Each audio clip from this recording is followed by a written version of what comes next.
day in a dense jungle, a mighty lion was resting under a tree. Suddenly, a tiny mouse accidentally ran over his paw.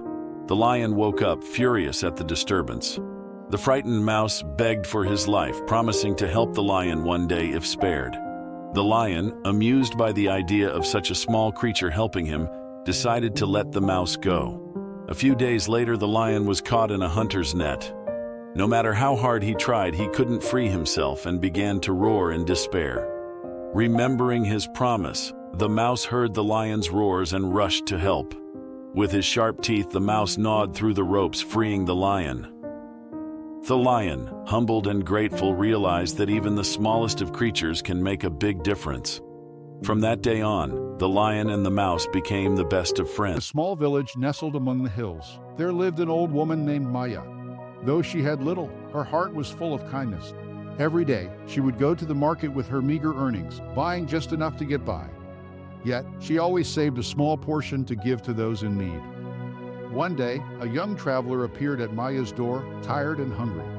Without a second thought, she offered him her last piece of bread and a warm place to rest.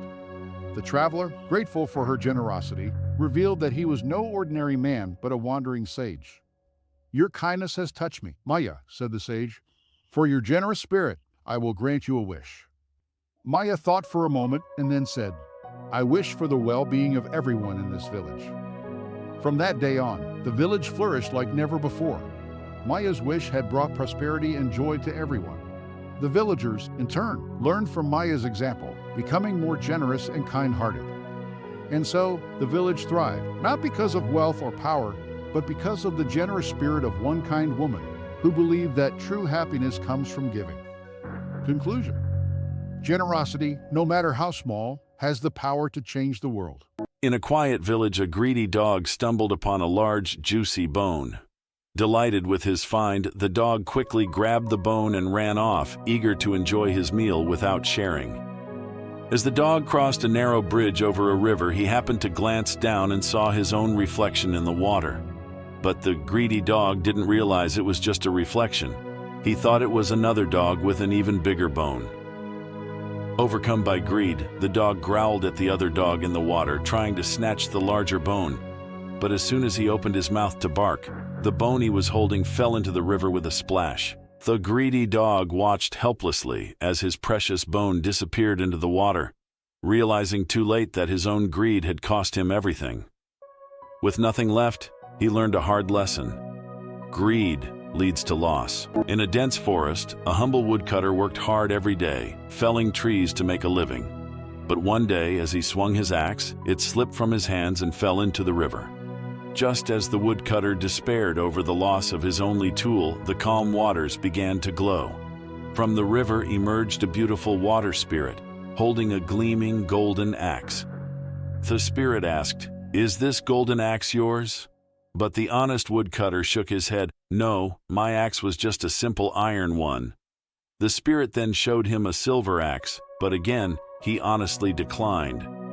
Impressed by the woodcutter's honesty, the water spirit revealed his own iron axe and offered him all 3 axes as a reward for his integrity. The woodcutter, overwhelmed with gratitude, accepted them with humility.